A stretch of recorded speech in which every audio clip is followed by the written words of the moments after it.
ಪ್ರತಿಭಟನೆಯನ್ನು ಮಾಡ್ತಿದ್ದೇವೆ. ಹಗರಣಕ್ಕೆ ಸಂಬಂಧಪಟ್ಟಂತೆ ನಿಮಗೆಲ್ಲ ಗೊತ್ತಿರುವ ಹಾಗೆ ನಾಗೇಂದ್ರ ಅವರ ಮೂಲಕ ಸಿದ್ದರಾಮಯ್ಯ ಅವರ ಹೆಸರನ್ನು ಏಳಿಸಬೇಕು ಅಂತ ಪ್ರಯತ್ನ ಮಾಡ್ತಿದ್ದಾರೆ ಅಂತ ಆರೋಪವನ್ನು ಮಾಡ್ತಾ ಇದ್ದಾರೆ ಪ್ರಿಯಾಂಕಾ ಖರ್ಗೆ ಅವರು. ಇಡಿ ಅವರ ಮೂಲಕ ಅಂದ್ರೆ ಸಿದ್ದರಾಮಯ್ಯ ಹೇಳಿ ನೀವು ಅಂತ ಒತ್ತಾಯ ಮಾಡ್ತಾ ಇದ್ದಾರೆ. ಈಗ ಇದೆಲ್ಲ ಗಾಳಿಯಲ್ಲಿ ಗುಂಡು ಹೊಡೆಯೋ ಕೆಲಸವನ್ನು ಅವ್ರು ಹೇಳ್ತಾ ಇರ್ತಕ್ಕಂಥದ್ದು. ನಾಗೇಂದ್ರ ಅವರು ಹೇಳಿದ ಮಾತ್ರಕ್ಕೆ ತನಿಖೆ ಆಗಾಗ್ತದೆ. ಸಿದ್ದರಾಮಯ್ಯರಿಗೆ ಅಕಸ್ಮಾತ್ ಹಣ ವರ್ಗಾವಣೆ ಆಗಿದ್ರೆ ತನಿಖೆ ಆಗ್ಲಿ. ಅದರಲ್ಲಿ ಇವತ್ತೇನು ಅಂದ್ರೆ ಅವರು ಹಣಕಾಸಿನ ಸಚಿವರು ಸಿದ್ದರಾಮಯ್ಯ ಅವರು. ನಮ್ದು ಒತ್ತಾಯ ಇರ್ತಕ್ಕಂಥದ್ದು, ಇಷ್ಟು ದೊಡ್ಡ ಹಗರಣ ನಿಮಗೆ ಕಣ್ಣು ತಪ್ಪಿಸಿ ನಡೆಯಕ್ಕೆ ಸಾಧ್ಯ ಇಲ್ಲ. ನಿಮ್ ಗಮನಕ್ಕೂ ಬಂದಿದೆ. ಅದಕ್ಕೋಸ್ಕರ ಇವತ್ತು ನಮ್ಮ ಪಕ್ಷ ಮುಖ್ಯಮಂತ್ರಿಗಳ ರಾಜೀನಾಮೆಯನ್ನೇ ಕೇಳ್ತಾ ಇರ್ತಕ್ಕಂಥದ್ದು. ಇವತ್ತು ಇಡಿ ಆಗ್ಲಿ SIT ಆಗ್ಲಿ ಯಾರೋ ಹೇಳಿದ್ರು ಅಂತ ತಕ್ಷಣ ಅವರೆಲ್ಲ ಅರೆಸ್ಟ್ ಮಾಡಲ್ಲ, ಸರಿಯಾದ ದಾಖಲೆಗಳನ್ನ ಕೊಡಬೇಕಾಗ್ತದೆ.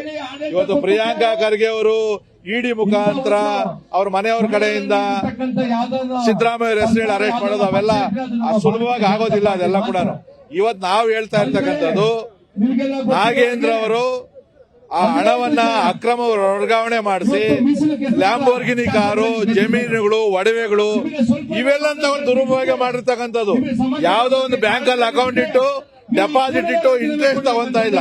ಇದು ಕಣ್ಣಿಗೆ ಕಾಣಿಸ್ತಕ್ಕಂಥ ಕನ್ನಡ. ಇದು ಇವತ್ತು SIT ಇರ್ಬೋದು, CBI ಇರ್ಬೋದು, ಇಡಿ ಮೂರು ಜನ ಕೂಡ ಅಕ್ರಮ ನಡೆದಿದೆ ಅಂತಕ್ಕಂಥದ್ದು ಹೇಳ್ತಾ ಇರ್ಬೇಕಾದಾಗ ನೀವು ಪಕ್ಷದ ಮುಖ್ಯಸ್ಥರು, ಶಾಸಕಾಂಗ ಪಕ್ಷದ ಮುಖ್ಯಸ್ಥರು, ಹಣಕಾಸಿನ ಸಚಿವರಾಗಿರೋದ್ರಿಂದ ನೀವು ಅದರ ನೈತಿಕ ಹೊಣೆಯನ್ನ ಹೊರಬೇಕಾಗ್ತದೆ. ಅದರಲ್ಲಿ ನೀವು ಆತರ ಸುಳ್ಳು ಕೇಸನ್ನ ಮಾಡಿದ್ರೆ ಕೋರ್ಟ್ಗಳು ಇದ್ದೇ ಇರ್ತದೆ, ಕೋರ್ಟ್ಗಳು ಸ್ಟೇ ಕೊಡ್ತದೆ, ಕೋರ್ಟ್ ಚೀಮಾರಿ ಆಗ್ತದೆ.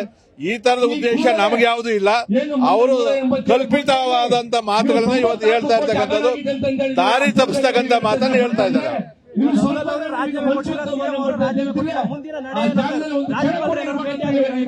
ಈಗ ಇನ್ನು ನಮ್ಮ ರಾಜ್ಯಾಧ್ಯಕ್ಷರು, ವಿರೋಧ ಪಕ್ಷ ನಾಯಕರು ಇವತ್ತು SC/ST ಜನಾಂಗದವರ ಕಡೆಯಿಂದ ವಿಧಾನಸೌಧ ಮುತ್ತಿಗೆ ಆಗಿರ್ತಕ್ಕಂಥದ್ದು. ಇದನ್ನ ತಾರ್ಕಿಕ ಹಂತಕ್ಕೆ ಮುಟ್ಟಿಸಬೇಕು ಅಂತಕ್ಕಂಥದ್ದು ನಮ್ಮ ನಾಯಕರದು. ಮುಂದೆ ನಮ್ಮ ನಾಯಕರು ಏನು ಹೋರಾಟವನ್ನ ಮಾಡ್ತಾರೆ, ಗವರ್ನರ್ ಭೇಟಿ ಮಾಡ್ತಕ್ಕಂಥದ್ದು ಮತ್ತು ನಾವು ಅಹೋರಾತ್ರಿ ಧರಣ ಮಾಡ್ತಕ್ಕಂಥದ್ದು, ಇವೆಲ್ಲ ಕೂಡ ನಮ್ಮ ಮುಖಂಡರ ಮನಸ್ಸಿನಲ್ಲಿದೆ. ಮುಂದೆ ಯೋಜನೆಗಳನ್ನು ಮಾಡಿ ನಿರಂತರವಾಗಿ ಮಾಡೇ ಮಾಡ್ತೀವಿ ನಾವು.